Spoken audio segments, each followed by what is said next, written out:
You're watching Public Comment every Thursdays at 8 a.m. The live stream. Detroit is different in Bridge, Detroit. Local politics of Detroit. As we continue to the next story, which is very interesting, good title, as they say, comic book fantasy or useful tool. There is a Bolowrap that is being looked at, voted upon by council, where the police will basically have a lasso like tool, and it's created and called the Bolowrap. You all are looking at it right there. It's like a little handheld launcher thing. So that's about the size of like, a stun gun or a phone or something like that, water bottle. Basically, it shoots out these. I mean, Scott Benson said it's something like Batmanish. It's like something Batman would have on his utility belt. Which is hilarious. Let's not make said.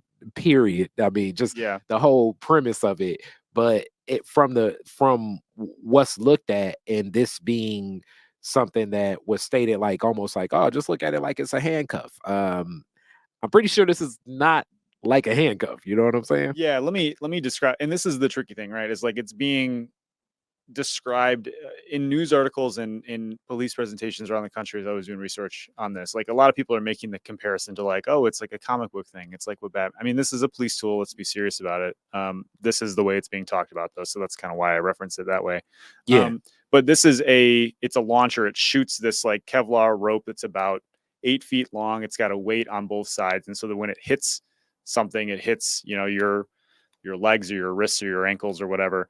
The two weighted ends wrap around and it immediately kind of snaps tight and restrains people. It shoots out at like 640 feet per second, according to a city report. And I've seen some videos. You can actually go on to Wrap Technologies, is the company the city's trying to buy this from. And they've got a ton of videos like showing body cam footage of this stuff being used. It's very quick. It's like this loud shot, and then the person is like restrained kind of with a rope. So the city's already using these. I don't know how many they have, but the mental health co-response team that arrives to people who are having mental health emergencies, they've been carrying these. Apparently, it's only been deployed once in the field.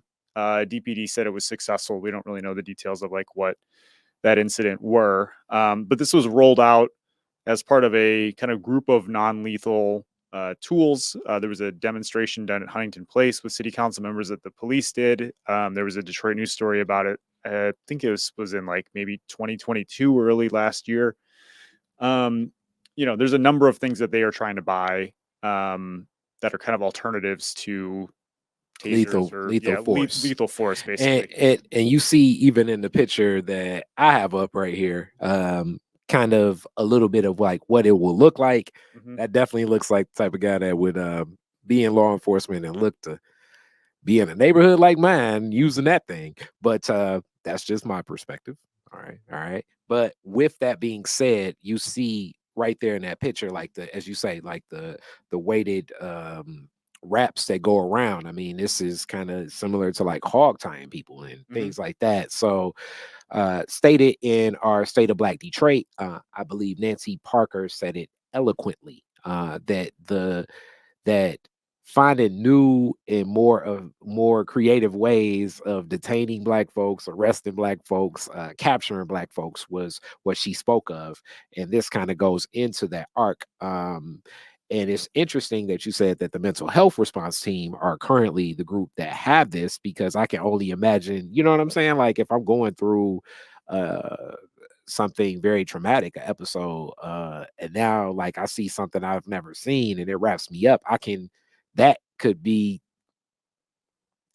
I don't know even how I'm responding to that. You know what I'm saying? Yeah. The idea that this is so from police, the argument is that this is a safer tool to restrain somebody that's having a mental health crisis. So this is all, shadowed by the death of Porter Burks in 2022. He was shot 19 times by police while he was having a mental health episode. Yeah. And police, said that he had a knife on him and had kind of started to charge them.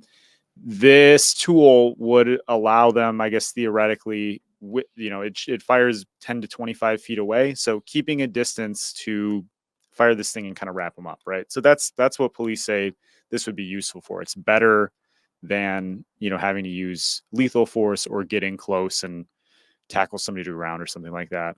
Then there were also a lot of residents who voiced concerns about, is this safe? Are we being kind of taken for a ride by another police technology company that is, making money off of creating these gadgets, basically? And, there was a woman from Detroit Disability Power, their policy person, basically saying, like, why don't we just take this money and put it into like resources for people who are, potentially going to be faced with police when they're having a mental health crisis? Why don't you use this to help us get, any number of things, right? We know how under-resourced the mental health situation in our country is. Ultimately, the council had delayed voting on this contract, which would have cost like $32,000. So in context, relatively small amount of police spending compared to what we normally see coming through the council. But they delayed voting on this so that they could speak with advocacy groups like Detroit Disability Power and folks in the mental health space to get a better idea of, like, is this actually better than what police are currently doing, or does this kind of introduce a host of new problems?